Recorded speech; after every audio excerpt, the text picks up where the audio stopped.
I'm Sam Theophylus, and my wife is Priya Theophylus. We have a daughter, Ira Theophylus, and she's 5 now. And so we are missionaries from India to America. So especially when I like share that with people, or I speak at places or churches, conferences, and I'm like, I pause for like 5 seconds because people are like, "Wait, did that guy get it right? Like missionary from India to America? Like, did we hear him right?"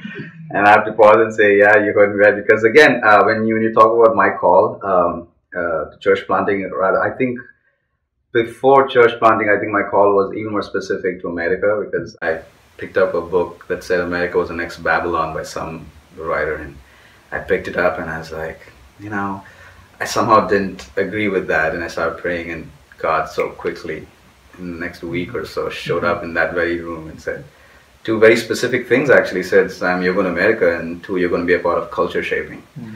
And so that was very specific. And so since then I've been praying, and it took a while. Yeah, I mean, I was hoping I'd get on a plane the next week when I was 18, but that didn't happen. Praise God, it didn't happen. And I kept on telling the whole city, and I'm like, let's go, And it took about 8 years, I think, and I was 26 when we moved to America, my wife and I. And then came straight to Fuller. Praise God for Fuller. It was an amazing experience. Came here, and then the church planting, I think, so I wasn't very clear. I know the vision was there. God said, "This is what you're going to be a part of."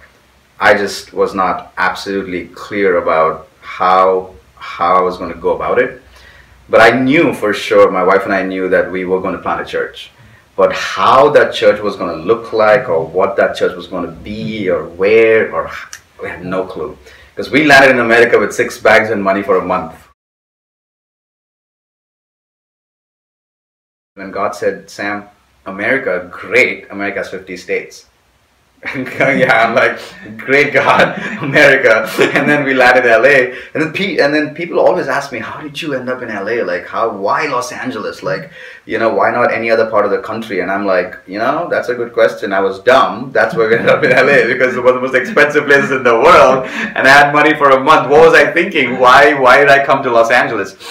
But again, I came to Los Angeles the first month. We landed at Fuller, I remember, right across the street. And then I was like, "Oh, I don't have a guitar," because I gave away my guitars and keyboards back home in India, and I didn't have anything. So I went to buy a guitar on Sunset Boulevard. Kid you not. Talk about vision. I'm walking on Sunset, and I just look up, and sure enough, it's the Hollywood sign staring in my face. And I thought to myself, I stood there and I froze for a minute. I was like, wow. And then God's voice again. God's like, "Sam, you got America, but do you remember the second part that I told you when you were 18? You're going to be a part of culture shaping." And there I was, standing on a soil that's exporting culture to 5 billion people on planet Earth. Right here. And I was like, wow, God, you don't mess around. You were so specific. On that, from that day, I remember Priya and I started prayer walking Hollywood. We started prayer walking Sunset and just the Hollywood, and we went to the Church of Scientology building, the main campus prayer walk. That we attended one of their courses. So already we were stepping out and getting into another culture. From the Presbytery said, "Hey Sam, have you looked at Los Feliz? There's this small neighborhood there. Just drive around, and see what you think." And sure enough, Priya and I drove around the neighborhood in Los Feliz. In fact, that's the neighborhood that hosts the Hollywood sign. So I tell people in my talks, I'm like, literally the world comes to us. Because from my home you can hike up to the sign. You can literally hike up to the Hollywood sign. And that's that neighborhood called Los Feliz. And we started missional language, missional, postures are so important for us. So if you say pastor, they're like, whatever. You call yourself a spiritual director, they're like, "Dude, what's the cool thing you brought from India, man?" Like, I tell people this is one of the most anticlimactic moments in my ministry, right? They're like, "Dude, you're a spiritual director. Man, what's the next beads and the stones and the mantras you brought from India?" And I'm like, "Jesus." And they're like, "What? Jesus?" They're like, "He's our guy. Like, we kind of loaned him to you, And I'm like, "He looks more like me than you." So I don't know. Not so Los Feliz, you have some of the most influential people in the world right there shaping our culture. And I think the church for too many years has shunned away and assumed them to be the Sodom and Gomorrah. In fact, I've heard those words literally. when I've told people I'm planting in those fields. I had pastors come to me and tell me, dude, you're crazy. It's such a conversation starter for us in our neighborhood when we tell people, hey, we want to shape culture towards kingdom. And that's essentially what God's called us to do in one of the most influential neighborhoods in the world, which the church has said, we don't have anything to do with these people because they're doomed. We'll go and do our small pockets of mission somewhere else. I'm arguing for the fact that you influence these people, you influence the world. I think it's like a two-pronged answer. One, when you said church planters, right? And I'm meeting a lot of them these days, especially in the last year. All these organized stadia and Presbyterian church, all that, they're like sending me planters. Say, hey, sit with these planters. And when I'm sitting with them, I think when you talk about failures, I think that one of the first things I'm hearing from planters, and I hear it all the time, and it's disappointing, and I have to like almost speak into that, is I hear the word lead a lot. They say, we're ready to lead. I just want to lead a church plant. And the word lead comes up so many times in the conversation. And I just almost stop and say, man, I would love to hear the word serve as opposed to the word lead. And so I think when you talk about church planting, when you talk about planting a church, essentially I think the failure of it is written on the wall. And that's what I tell people. I'm like, I don't know what you have in mind when you're thinking about church planting. You almost have to assume that you're walking into failure, because the fact of the matter is, I don't care what buildings are, what numbers are, people will always fail you. And we fail each other every day. And so if you're doing church planting, you have to deal with people who will consistently fail you. And so when you talk about failure in church planting, I think that's the first thing that comes to my mind, is your expectations about people. Whether it's to do with your core team, whether it's to do with with the launch, or with anything you do with like expectations on people, there's always failure. And that's just such an ongoing thing. So that's one. But failure more on an organizational level. It's interesting. I think church planting is about 2 M's, right? Money and momentum. Yeah, it's just the truth of the matter. You cannot do church planting without money, and you need momentum. I wish my team was here. They would like punch me in the face. But the truth of the matter is, I think we failed at both of them. So we had challenges with money, because we're planning one of the most expensive neighborhoods in the world. Momentum, on the other hand, it's interesting. People, the partner churches that have partnered, some of them have the illusion that, oh, we support you for 3 years, and in 3 years, magically, you get to 150 people, and you get 50 tithers, and boom, you're awesome. Except I'm not planting in Ohio or in Texas or somewhere else. I wish I was doing something like that in in the mid or the south, where, oh great, yeah, that's a great model, right? No, we're planting in one of the most trickiest neighborhoods in the world that is done with the entire thing called institutional church or institutional religion. And so now there's no momentum. So there's no money, there's no momentum. So talk about failure. The first thing is to manage expectations. And that's something I've been clear from the start with the team, with myself, is, Sam, let's manage your expectations here. This is not going to be your conventional church plant. So that's helped me a lot. And you manage expectations, we told the team. So the challenge has always been like to get 30, 40 people in Los Feliz every Sunday night. It's a miracle. If people come once a month, our people that we're discipling, they'll actually come to you once a month, and they'll look at you with that face of doing you a huge favor. Dude, I've showed up once a month, man. See, look at that. I've given you an hour and a half of my Hollywood time.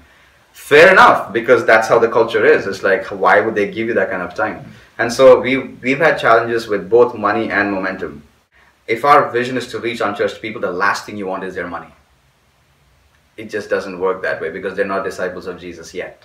But you want to reach unchurched people, which means you need to have a backup plan for your money, because you're trying to reach unchurched people.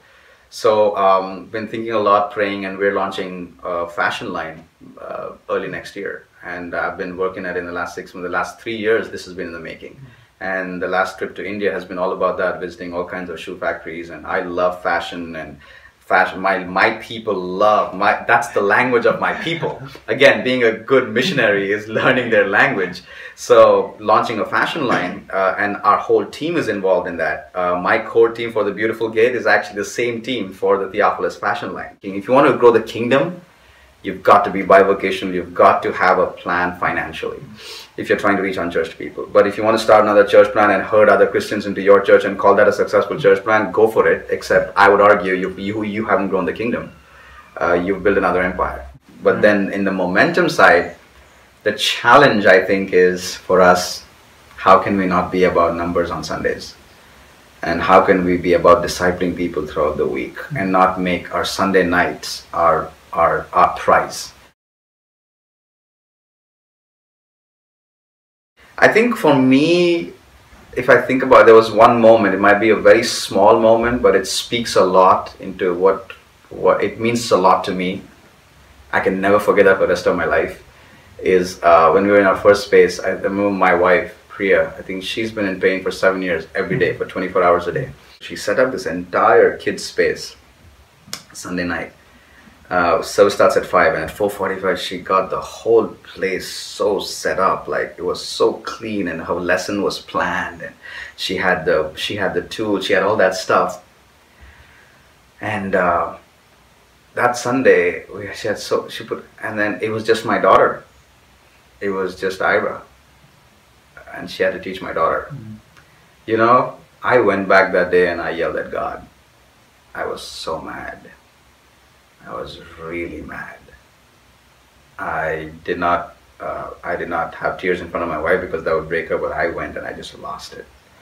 I said, is this a joke? You know, seriously, like, and talk about church planning, talk about when it gets real, because that moment, it brought about so many other challenges, because one is her health, one is our finances. Why are we doing this? What are the sacrifices? My daughter, who has to live through a Sunday school where she's the only kid. We can go to any other great church, like any other of our neighborhood church that have a great Sunday school, about 300 kids and great programs, and she's the one, right? So it brings up so many things, and that was a moment. And talk about momentum, like talk about the challenges of not having people in your, and that day she was the only kid, and so I will never forget that. It was a low moment.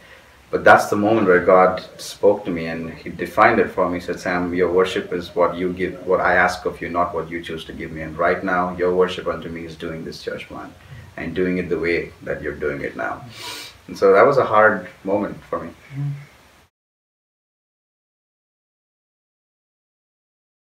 Oh man, this is the best part I like to talk about, even at the beautiful gate. Like, there's so many stories. Out of the many, like even now, if you walk in on a Sunday night, almost half of them don't even belong in church, and they're now part of the core leader. So I'll tell you one story, Melissa's story. Walked out of God about 20 years ago. Grew up Lutheran, but had nothing to do with God completely. She had a fight, and that's it. What 20 years, and so she saw a sign, and she said, "That's an interesting sign, shaping culture towards kingdom." I'm like, who are these people? It took 5 months for her, and then finally she had a moment. She had a very rough time in her life, and she said, I think I'm going to just walk in. And she walked into our very dingy chapel that we were meeting between our two spaces. That we found an old, smelly, stinking chapel, and she walked into that chapel, and she read a sign behind. And I preach Sunday nights. We all preach, and behind me are two panels of the beautiful gate, and one panel has a quote that came from one of my talks, which says, "Religion died the day God became human." So that's a quote. It came out of one of my talks, and we turned that into a panel, and the panel sits every week. She walked in, she read that, she said, "Religion died the day God became human." I said, I'm going to sit and see what this is about. And she walked out that day after the talk. I spoke on disciple making, and she walked out and she looked at me and said, I think I want to make disciples with you. And she walked out, and I didn't see her the next 2 weeks, right? Sure, classic Los Feliz, right? A classic church planter's life. So I'm thinking, and then I sent her an email. Obviously, we followed up, and then we had our East. I don't know why, and this is a classic me. I guess my style of leadership is just I include people all the time, and I just sent her an email saying, "Hey, we're having a planning meeting for our Easter thing. Just come." She shows up for the planning meeting for Easter. She sits in that corner, and we're all talking, and she has a bunch of papers, and she has like diagrams and all that, and we're wondering what's going on. And then we had an issue, whatever, and then Derek, my associate guy, looks and says, "Melissa, do you have something to say?" She said, nobody knows who Melissa is at this point, like no one. And the whole core team is there, and she's looking and saying, yeah, I think the logistics here are going to work this way. And she pulls up like 3 sheets of paper. She has all the drawings and all the plan laid out for our Easter program. And I'm thinking, so we're all like, you're running Easter for us. Now she's our director of operations. I think we as a church, quote unquote, have spoken a lot for the past 1800 years. I think the culture is so tired of us speaking. I think to assume a posture of listening, I think is so critical. I think that's the paradigm shift. And I think number 2, what I've learned is forget about answers. I think we don't know how to ask the right questions. We just don't, because we're so we love answers, and as church planners we love to give the answers. We are all about like, oh, I'm the guru, listen to me, this is the answer. We suck at asking the right questions.